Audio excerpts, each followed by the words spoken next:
Hey guys, and welcome back to another edition of Ask Lee Anything. My name is Matt Oliphant, the Customer Happiness Specialist. And today we got the brilliant and wise Lee Carroll. Lee, what's up, man? Hi, Matt. Hi, everyone. Thanks for signing in. Oh yeah, totally.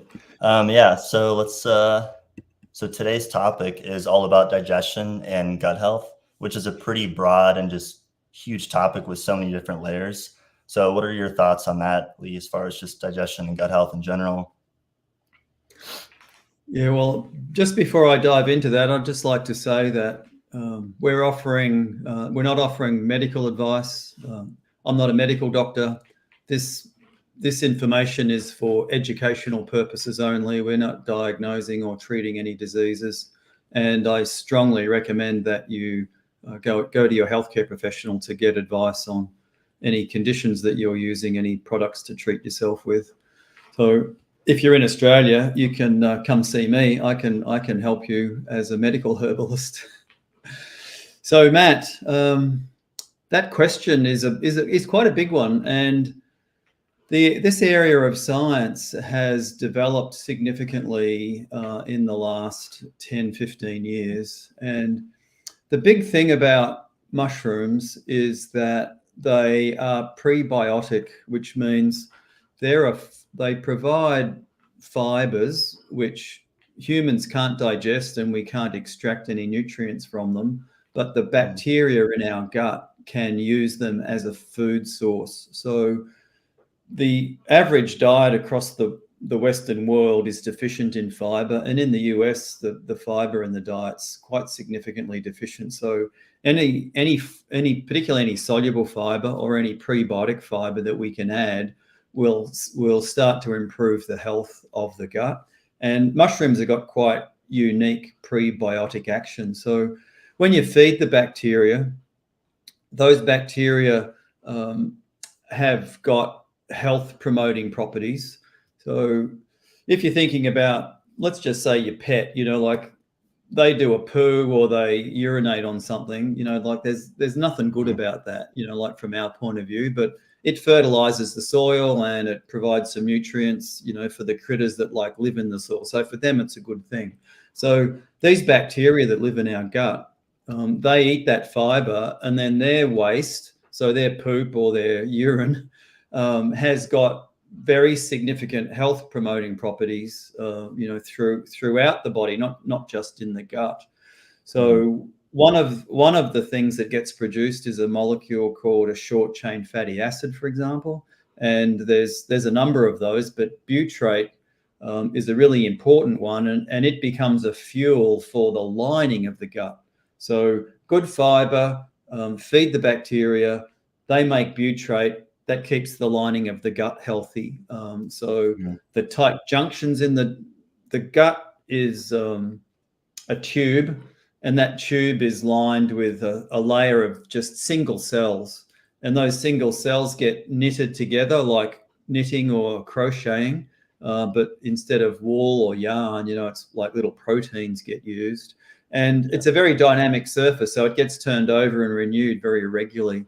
So the bacteria that live in the gut are really quite highly correlated with the health of that lining. But adding to that, mushrooms also look after the immune system in the gut. So the immune system's got this curious ability to produce immunoglobulins, which can become attached to pathogenic bacteria or viruses or whatever. So as they come into the body, they're kind of labeled as bad, and the immune system knows to get rid of them. So the more of that immunoglobulin A that you produce, the healthier that aspect of your gut is, and mushrooms help to improve that. And mushrooms have got some anti-inflammatory properties, so they help to reduce the inflammation. And there's antioxidant properties, so there's phenolic compounds. So the things that make reishi taste bitter, or the things that give turkey tail its dark color and its kind of, like funky kind of taste, they have got antioxidant capacity at the lining, which helps to keep it healthy. And then there's there's a bunch of other things like ergothioneine that play a role. So that kind of sets the scene for, looking at it a bit more deeply. Yeah. Nice. That's good stuff. Yeah, you said butyrate or butyric acid. Is that a short chain fatty acid that the bacteria in the gut produce? Is that correct? Yeah. So the main ones are acetate and propionate and butyrate, and Okay. they all have different roles to play in human health, and different fibers will produce different types of short chain fatty acids. So So acetate can be like a fuel in the body, so the body can use it as an energy source. So for some people, their obesity is the fact that they might have a normal caloric intake, but because of the changes in their bowel flora, they can make more acetate than another person, so they make more energy, and over the course of the year, that energy can get stored as fat, so people could put on a bit of weight in that way. So yeah, there are a lot more molecules though that get produced, and it's an area of science that's emerging quite rapidly. But it's the butyrate from this gut lining point of view that is the main player, and without it, in the large intestine or the colon, the cells that line the intestine become unhealthy, and it's a leading cause of more significant health challenges that people have to face. Yeah. Nice. Awesome. Cool. That was good. Guess, yeah, it kind of warms us up to the main encore of all these awesome questions we got. So let's jump into the first question of today. And it is, how do mushrooms help to increase or support the gut mucosal lining? Yeah, well, from what I've just said, we can kind of tease out some of the detail. So when we're thinking about the gut, there's the mucosal lining is, as I was saying, it's that thin layer of cells, just one cell thick, and it's the protection against the outside world, because what's inside our gut is technically the outside world, and it's held together with the tight junction proteins that zipper and crochet and knit those cells together. So the prebiotic action of the mushrooms is a real driving force in terms of the health of that mucosal lining. And the regular consumption of mushrooms helps to alter the population of bacteria that live in the gut. And there's not a huge amount of human data to back this up. I can only find, one study. There might be a few others, but most of the work is animal data. But there's a large body of practitioner knowledge and anecdotal evidence, and like in clinic laboratory data that you see, and that's where I see changes in patients. So an unhealthy patient that I see might only have 100 different bacteria in their gut. That's kind of like the lowest number I see. And healthy people that have got healthy bacteria in their gut, and I see up to maybe 300. And I'm seeing a trend where younger people have got lower numbers, and older people like me, I'm 65, we've got higher numbers. So the regular consumption of mushrooms can help to improve the number of different species in the gut and improve the balance of them. So if you've got 150 species of bacteria in your gut, let's say, then that's a reasonably good number to work with. But if they're in the wrong order, so if you've got unhealthy ones that are dominant and the healthy ones that aren't dominant, then that can create health challenges. So mushrooms help to shuffle the decks so that the more healthy bacteria are in their optimal numbers, and the other bacteria, which aren't necessarily bad, they're only technically bad if there's too many of them. They go back to their kind of subdominant status. So mushrooms support the gut lining, primarily through their prebiotic action. And then, as we were talking about with the short chain fatty acids, those bacteria produce a whole range of molecules that can get engaged in the natural mechanisms, and our body's kind of designed in this way to keep it healthy. So the butyrates are fuel, for example. There's another molecule that gets produced in the cell wall of a bifidobacterium. So the beta-glucans from reishi are very bifidogenic. Chitin from mushrooms is very bifidogenic. And this acid, it's called LTA. So it's lipoteichoic acid. It's a bit of a mouthful to say, but LTA for short. It's an acid that gets produced, and it helps to reduce the inflammation in the lining of the gut. It keeps the immune system, which sits just right behind that lining, healthy. So it's protecting against any invaders that come in. And it helps to improve the way that humans manage weight. So it leaves the gut and travels into the body and influences our metabolism. So the bacterial communities in our gut and the metabolites, I would call them, but their waste or what they produce is a really very, very important aspect of how the mucosal lining gets supported. Nice, that's good. Yeah, you had mentioned that younger people have less diversity of health, like good bacteria. Why do you think that could be the case compared to, I guess, older individuals? Obviously, it's a big question, but just kind of general speaking. Yeah, I think that because we inherit our bacterial community from our mother. So yeah, I think we're seeing an intergenerational decline in that diversity. And that decline is occurring because of changes in our food. So having less fiber food, we live in much more clean environments. So as babies and young children, we're not as exposed in a more modern world, just generally speaking, to the dirt and all of that stuff, which is kind of a natural part of educating your immune system to deal with threats. And the overuse of antibiotics, plays a big role, because antibiotics can kill off, like certain species and certain groups of bacteria. So I think they're the main things. And then the can gets kicked down the road. So, the mother's got a bit less than her mother, and then, the child's got a bit less.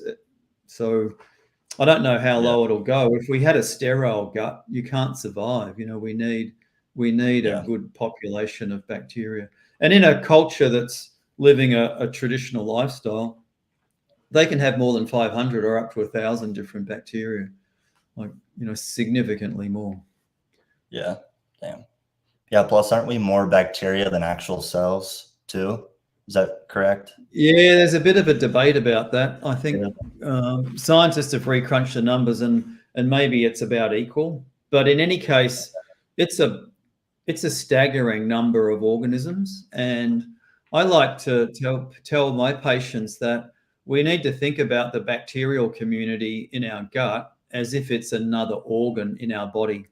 So our body can't perform lots of chemical processing steps that we need to do to stay alive and be healthy.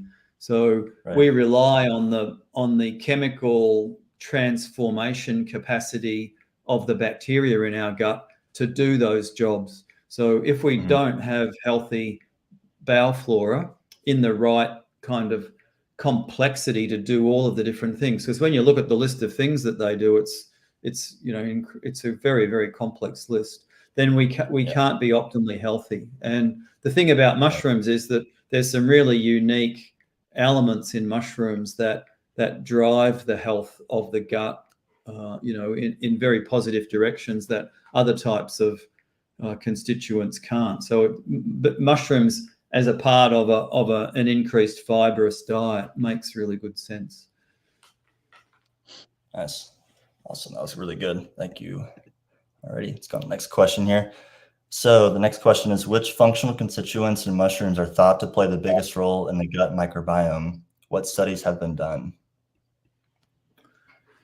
Yeah, well, the functional constituents. So there's the most well understood and most well known constituent are the beta glucans. And we say beta glucans as if they're one thing, but beta glucans are a type of polysaccharide, and there's lots of complexity within that class of beta glucans. So there can be different sugars and different configurations and different arrangements, and they feed the bowel flora in different ways. So it's not just like one thing.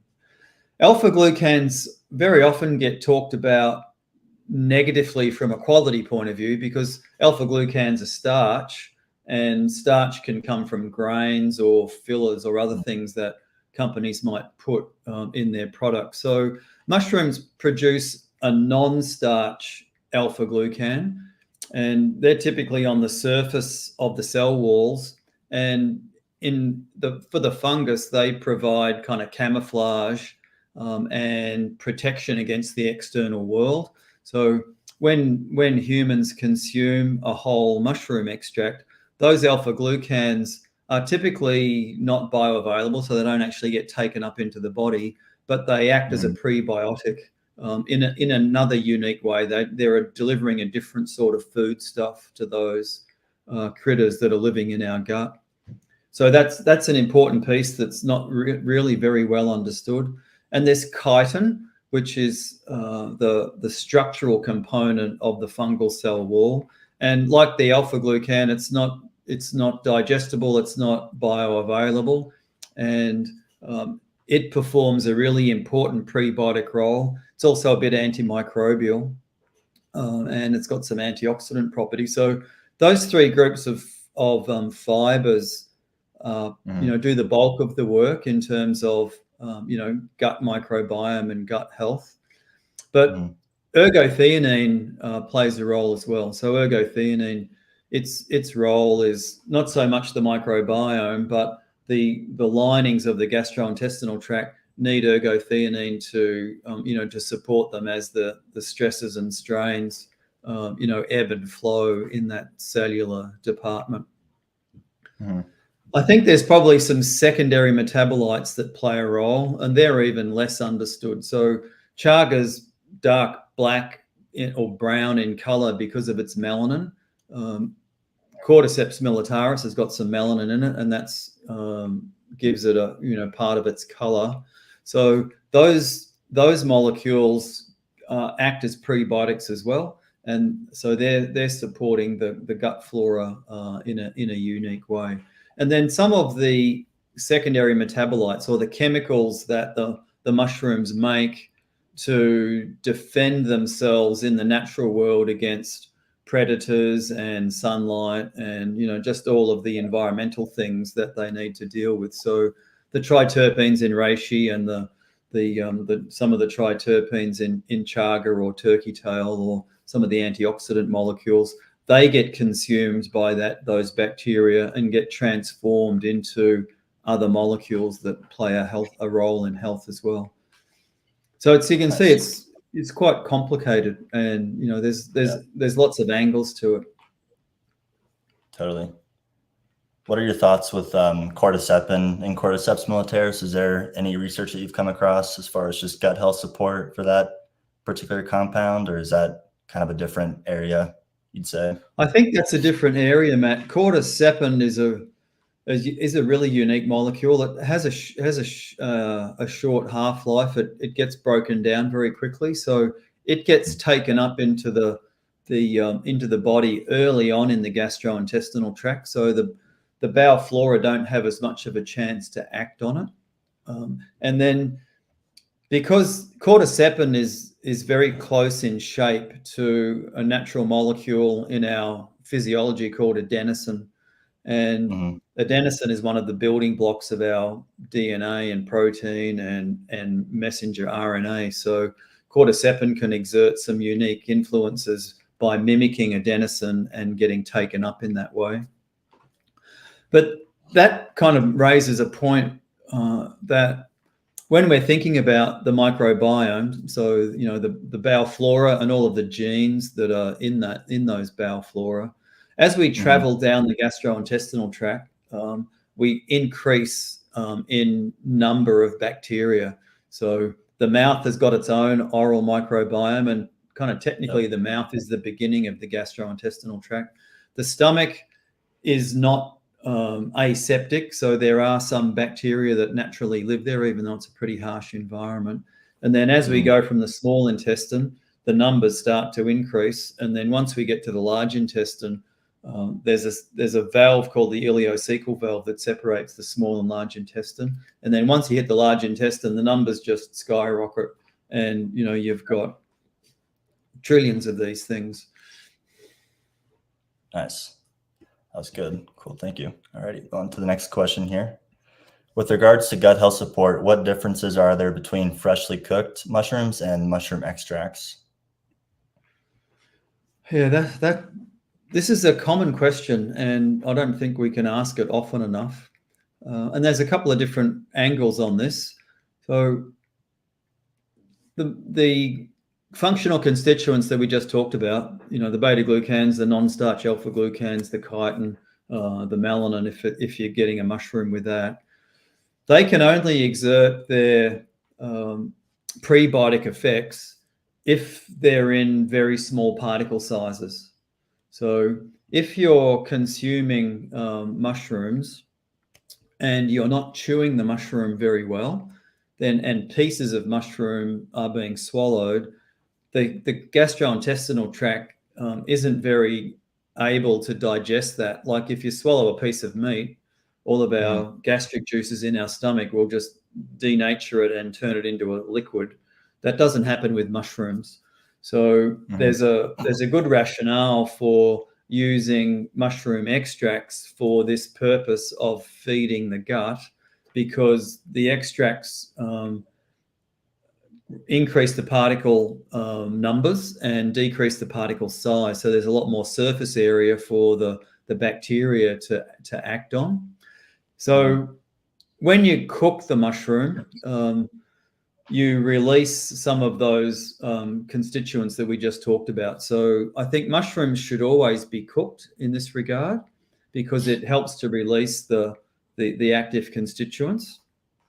And the cooking process, how long have you got in your life to cook things? If you've got a crock pot, you can put it on in the morning, you can come home in the evening, you can have a beautiful, organic chicken and shiitake and ginger soup ready, for example. But if you're in a hurry and you throw some shiitake mushrooms into a pan and fry them for 10 or 15 minutes, they're both are going to be therapeutic, but there's a much greater benefit when the mushroom is ground up and in a small particle size. So I'm an avid recommender and avid consumer of fresh mushrooms in their cooked form. But when it comes to recommending mushrooms for gastrointestinal health, I think that extracts, particularly the one-in-one extracts, the majority of which Real Mushrooms sells and offers, are the best place to go, because you've got all of the mushroom. You've got the beta glucans, the non-starch alpha glucan, the chitin, the melanin. Everything's there, nothing's left out, and it's in a really small particle size, so that you can get the best value for your buck in terms of having the bacteria, digest those things and do their work. Nice. What's your favorite cooked mushroom to cook at home? You had to pick one. In Australia, we're not as advanced in our kind of boutique mushroom growing, so I don't have access to a lot of the exotic ones that you would have access to in the US. So I think my favorite one to cook fresh at the moment would be a shimeji mushroom, which actually gets imported from Korea or Japan. and they've got a beautiful flavor and they've got a lovely texture. But I cook a lot of fresh shiitake. I cook a lot of white button mushrooms, and Nice. white button mushrooms that would be, cooked and then maybe blended in a blender. There's very, very significant health benefits, particularly the prebiotic potential of a white button mushroom or a portobello is really high. So for people that might be wanting to, count their dollars, the white button mushroom in this category, blended up as a soup, offers a lot of good value, I think. It's a good tip. I'll need to try that next time. I just do mine just sauteed in butter and like garlic, so need to kind of mix and it they up a little. taste fantastic, don't they? Yeah. Oh, they're so good. Yeah, add a little like coconut aminos or some fresh herbs. You're good to go. Cool. All right, we'll jump to the live comments here, and we got a good question here from Diana Doodle. Where does the liver fit into digestive health and gut health? Very good question. So the blood supply to the small and the large intestine, which filters and removes, like all of the nutrients, all of these things that we're talking about, all end up in the blood supply. So all of the food nutrients from the small intestine end up in the blood supply. The manufactured nutrients from the prebiotic action of the bowel flora, almost all of that goes into the blood supply, and then that goes into the liver, and then the liver extracts the nutrients and processes it. So under normal conditions, the quality of the blood that flows into the liver is kind of quite pure, if I was to, use an emotive term.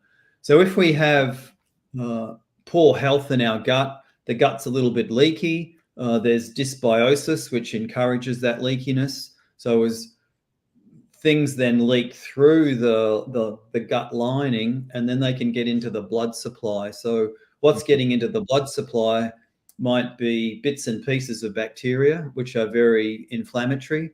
And you might be having bits and pieces of digested food or something that gets in. And then that, like, no longer pure, but a bit dirty blood arrives at the liver, and all of the immune cells that are in the liver, they start to go into high alert. They're like, holy hell, what's happening? Like, we're not used to seeing all of this stuff. And it creates a kind of inflammatory response. And the liver then is under stress to deal with that. But the average person, and there's a condition called metabolic syndrome, and it's not a disease, but it's just a constellation of parameters which signal future challenges in terms of your metabolic health. It's very tightly correlated with a thing called non-alcoholic fatty liver disease.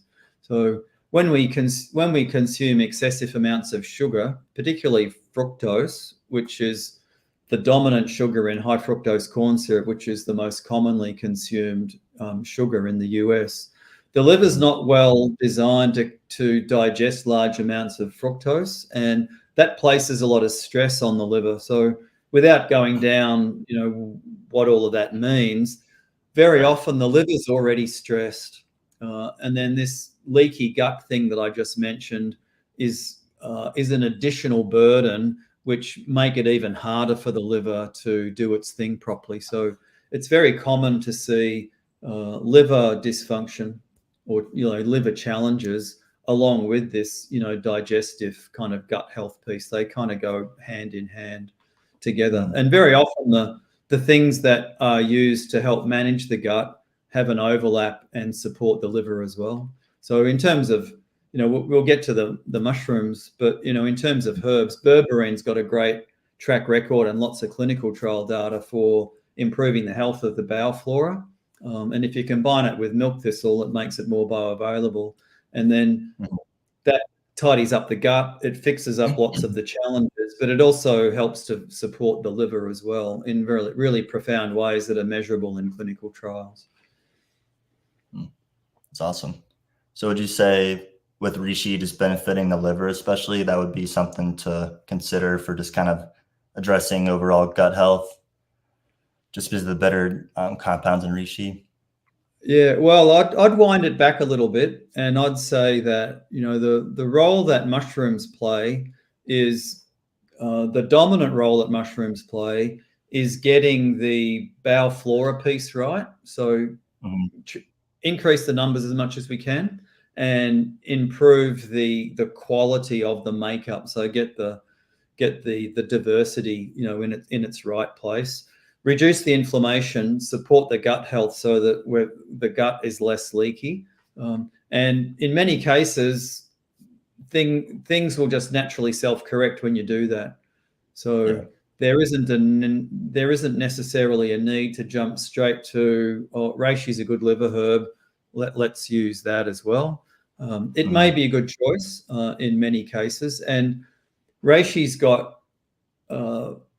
fibrous material in it from the fruit body, which is very significantly bifidogenic, which is what I mentioned earlier. And the bifidogenic action, because the bifidobacteria are a really important class of bacteria that look after the health of our gut. And then in that situation, lower doses of the triterpenes can help support the liver in its journey, and these things nudge organ systems back into their natural balance and homeostatic place. So reishi would certainly play a role in that. Nice, good stuff. All right, we'll go to another question here. We got one from Maria K. Which mushroom and how many grams for leaky gut? Maria, the $1 million question. Well, yeah, I don't think there's a right or wrong answer there. I think you just have to be consuming mushrooms, and I think the more the better. And I think you can underdo it, but I don't think you can overdo it. So I think that the American diet is significantly deficient in fiber, and the average patient, if they exist, you've got to be thinking around, at least 10 grams of fiber a day, maybe in some patients even more than 10 grams of fiber. And the more diverse that fiber, the better off you're going to be. So if I was to pick one, they say, come on, Lee, you can't hedge your bets. You can't just say any mushroom will do. If I was going to probably rank them, I think that lion's mane has possibly got the best traditional track record for, dealing with more significant gut challenges. And unlike the cognitive doses that you need for lion's mane, which are in the kind of 1 gram long-term, 3 to 5 grams, short term. With gut health, you need to be at that higher end of the dose. So, above 3 grams a day. I would be recommending, like maybe 5 grams a day, to people for that sort of support. And then consuming as much regular dietary mushroom as possible. So if button mushrooms are relatively cheap, and backing up the more therapeutic lion's mane would make great sense. But if economics or the compliance aren't issues, I would say the more the better. I'm doing, I'm having about 10 mushrooms every day, and I would have maybe 2 or 3 teaspoons of mushroom extract at least every day, plus a meal of mushrooms 3 or 4 times a week. So I'm eating maybe a pound of fresh mushrooms a week.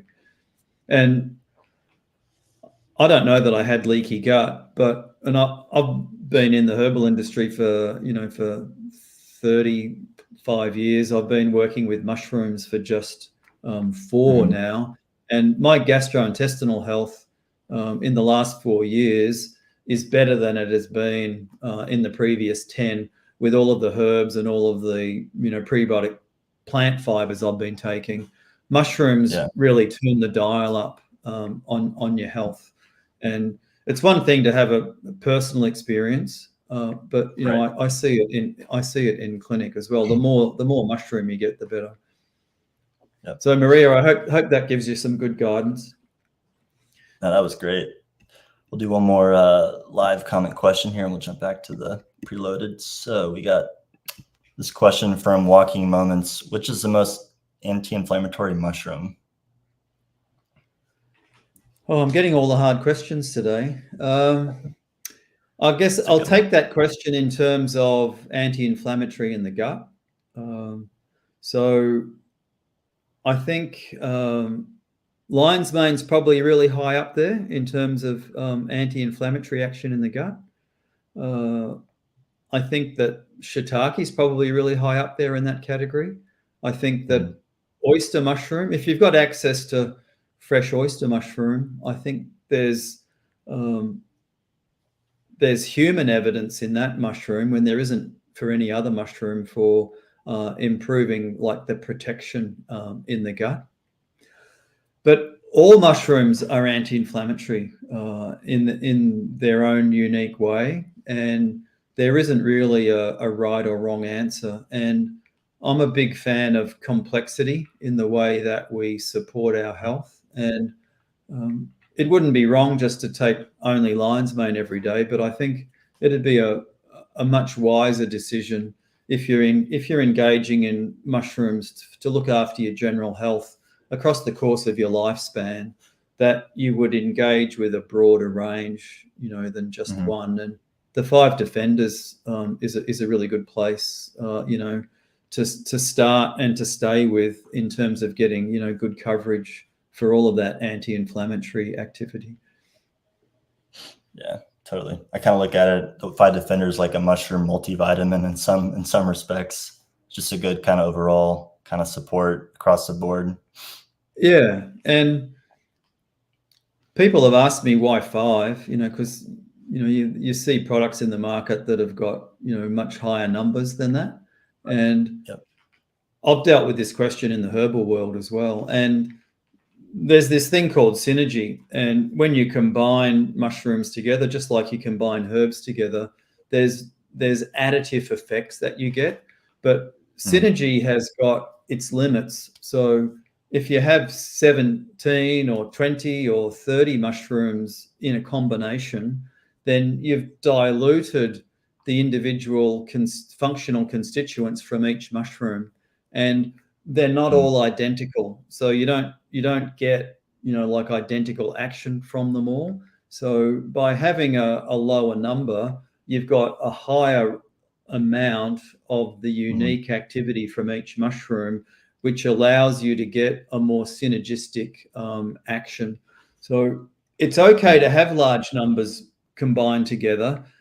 You just can't go below what would be the synergistic amount. So I'm taking, maybe 10 mushrooms a day, but I'm doing a, proper therapeutic dose of each one of those. I'm not doing, just 1 teaspoon of, a combination of 10 mushrooms. So the low number on the defenders compared to some of the competitors is actually a big advantage.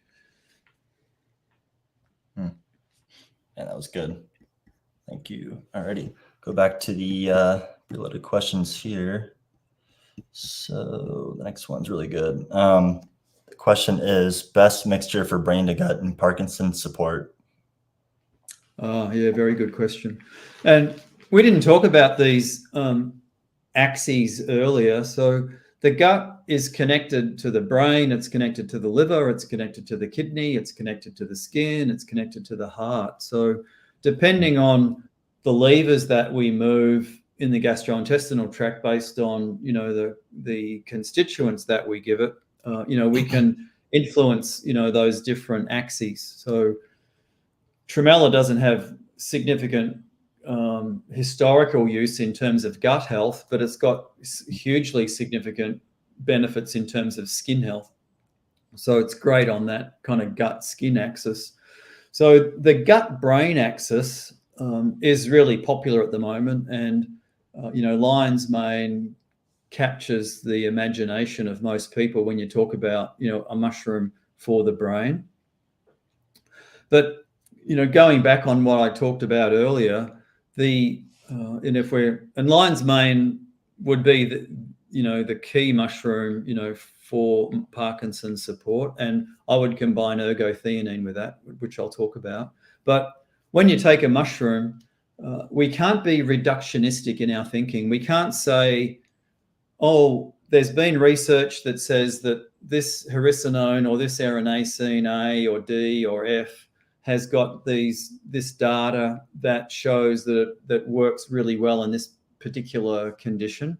We have to take a step back and look at it in terms of its entirety. So when you consume beta glucans or chitin or the non-starch alpha glucans that I talked about earlier, the metabolism of them into their short chain fatty acids and the other molecules that get produced, they have an effect on the brain. It's not just the secondary metabolites in lion's mane that influence the brain. And any mushroom that we consume will have different effects on the brain. So just eating button mushrooms over the course of your life at low doses can improve the way that your brain works, when you're older, and that's the linkage. So if you were to look at the evidence, I think that lion's mane with its beta glucans, with its high levels of ergothioneine and the secondary metabolites, particularly the horicinones, they combine together synergistically to help support the brain. And we're not curing or diagnosing or treating any diseases, but Parkinson's disease has a natural course throughout a person's life, and once symptoms are observed, you can look backwards in time and say, well, what was happening in that person's life 20 years ago that kind of set the scene for this journey to end up in Parkinson's disease. So if we want to be supporting ourselves against the challenge of that, we need to be doing it 20 years beforehand. And there's significant emerging evidence now that ergothioneine is low in patients that have neurocognitive conditions like Parkinson's and Alzheimer's disease. So ergothioneine is a nutrient that helps to protect the brain, and there's associations, with it when it's low and the development of these diseases. And if you can get in early enough, there is the chance that you can support the natural mechanisms that will just keep the body healthy, so that the disease processes that we're not kind of that much interested in, we're just interested in making the structure and the function of the cells optimal. So lion's mane plus ergothioneine work well together, and they look after the gut axis as well. And there's the etiology, so the cause of Parkinson's disease is not just one thing. It may be toxicity, it may be exposure to chemicals, in your younger years, but it also might be the lack of particular bacteria in your gut. There's a type of organism in the gut called a lactococcus, and when patients are deficient in that lactococcus, there's a greater risk of developing Parkinson's disease. And I had a Parkinson's disease patient a number of years ago, and they had this particular variation of it. So it was a gut-based form, and I treated her gut for this, and the herbs that I did disturbed the nervous system processes, and the patient was really scared off by that. And I was like, no, please don't be scared. This validates the thinking that this is the axis that we need to be going after. So any mushroom on a regular basis, if that might be the cause, is going to help. But ergothioneine, in terms of prevention and dealing with any of the toxicities. There was a cohort of sailors that many of them got Parkinson's disease down the track, and they were on a naval base up near Maine somewhere. So it developed 20 years after they left that base, and they had a cohort that was on the West Coast, and that cohort didn't develop Parkinson's disease. So when the forensic analysis was done, it was realized that they were exposed to a particular type of chemical that the other group weren't. And that chemical, damaged a part of their brain, which brought on the Parkinson's disease. So ergothioneine plays a role because it protects against stresses and strains that might happen, during your early years that might end up coalescing into, cognitive challenges later in life. So for me, ergothioneine is non-negotiable. I think every person should be having at least 5 milligrams of ergothioneine every day as an insurance policy against, future health challenges across the board, not just cognitively, because ergothioneine pretty much looks after the whole body. Yeah. Nice.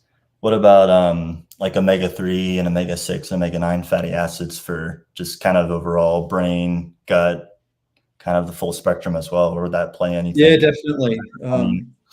I typically recommend 4 grams of good quality omega-3 fatty acids a day. The modern diet's a bit excessive on the omega-6s, so those plant-based vegetable oils need to be cut back a little bit.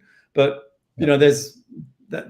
If we go down that route, there's a long laundry list. There's good evidence for bacopa, and there's good evidence for saffron, and there's some good evidence for ginkgo. So that you create, these, protocols and combinations for individuals based on, what else they got going on. Sweet.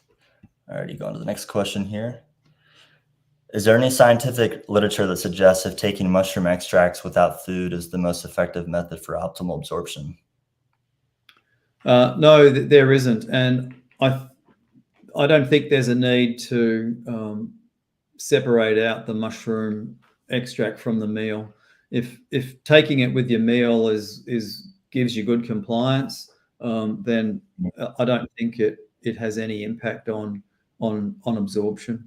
And if we're talking about the bowel flora stuff, there's an advantage to actually taking it with a meal, because it can help moderate, the way that the meal influences the gastrointestinal tract. It can help moderate the disposition of the nutrients from the meal. So it might slow down the amount of the rate at which glucose gets into the bloodstream. So I think there's probably benefits to doing it with meal, but I don't think there's any detriment. So I don't think it diminishes the functional value at all. Yeah. It's kind of like the bigger picture is that you're taking it, and whether it's with or without food, it's kind of just personal preference really at the end of the day and just lifestyle and things.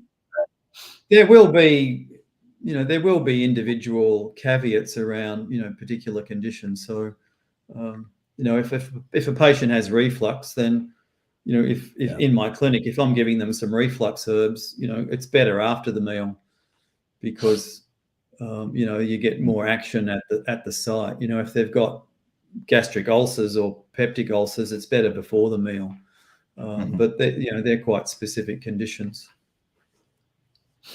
Nice. Alrighty, going to the next question here.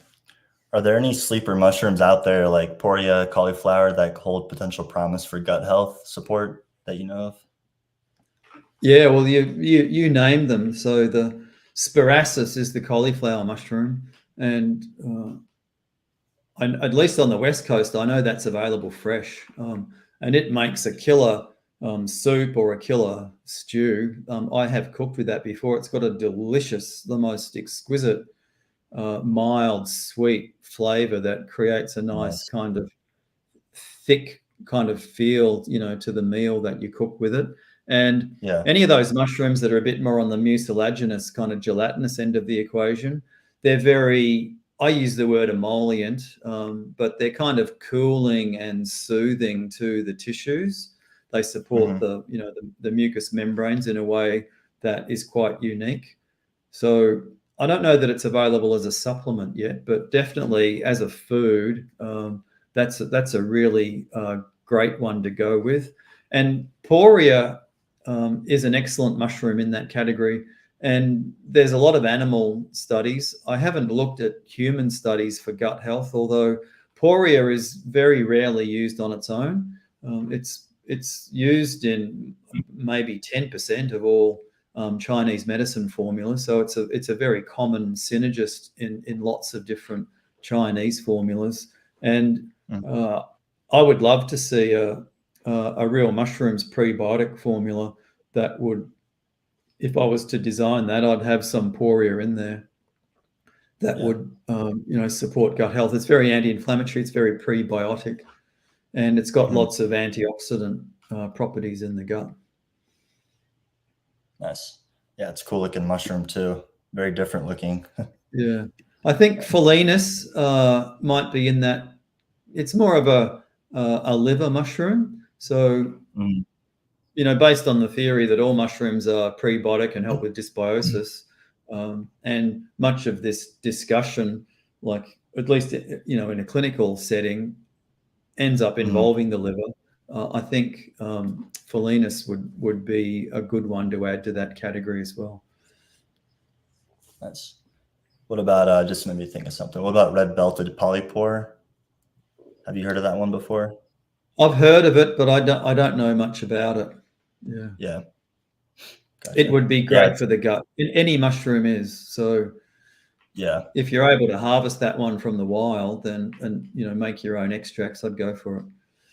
Yeah, it's a beautiful mushroom. There's a lot of them out in the northwest of the U.S., so definitely see them a lot when I'm hiking.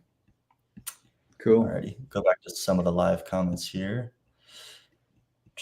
All right, we got a question from Adam Addish.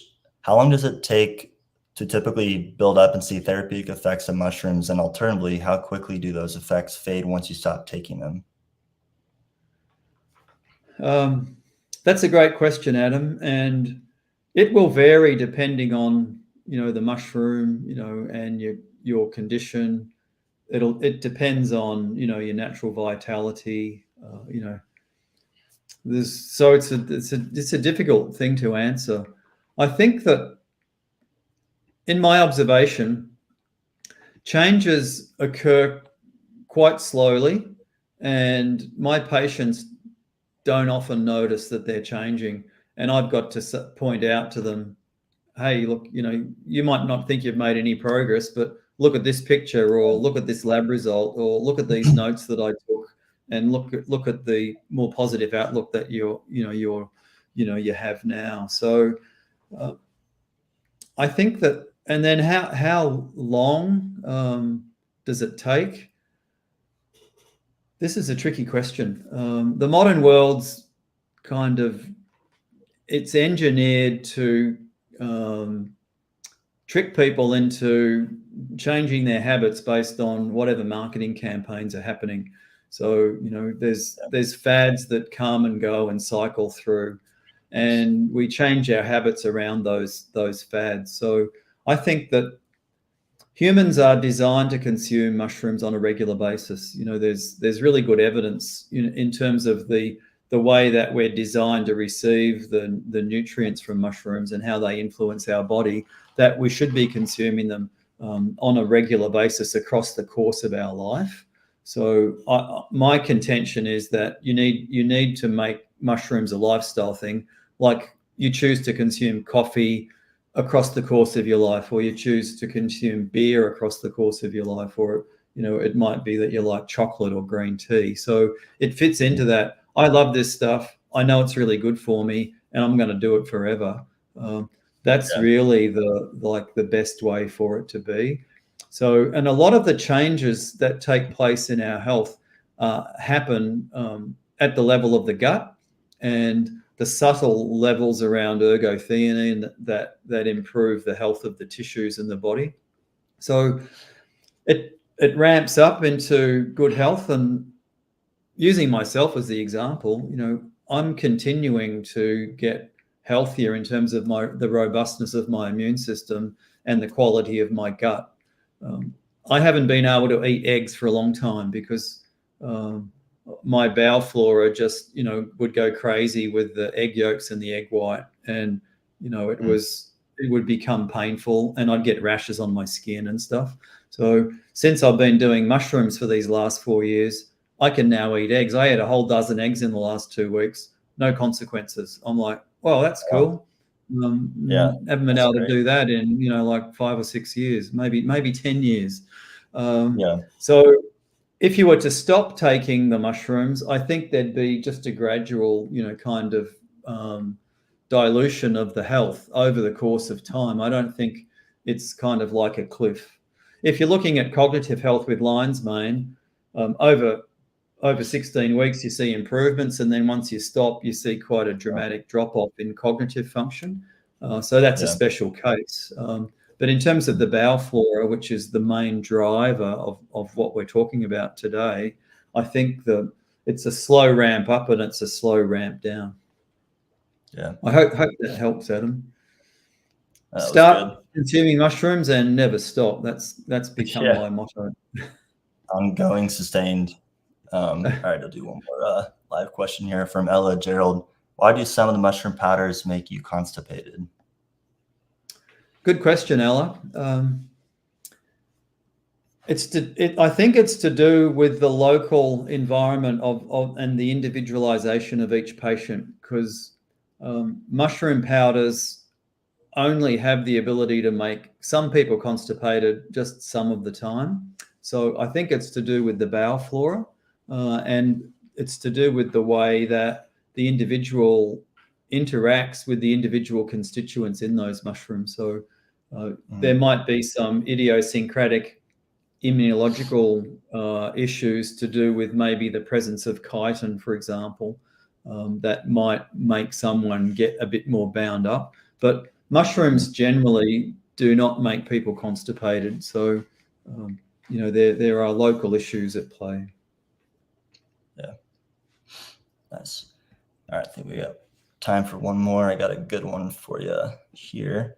The question is, since turkey tail contains among the highest concentrations of beta-glucans, do you think this mushroom might stand out as potentially having a more therapeutic effect on one's digestion and overall gut health?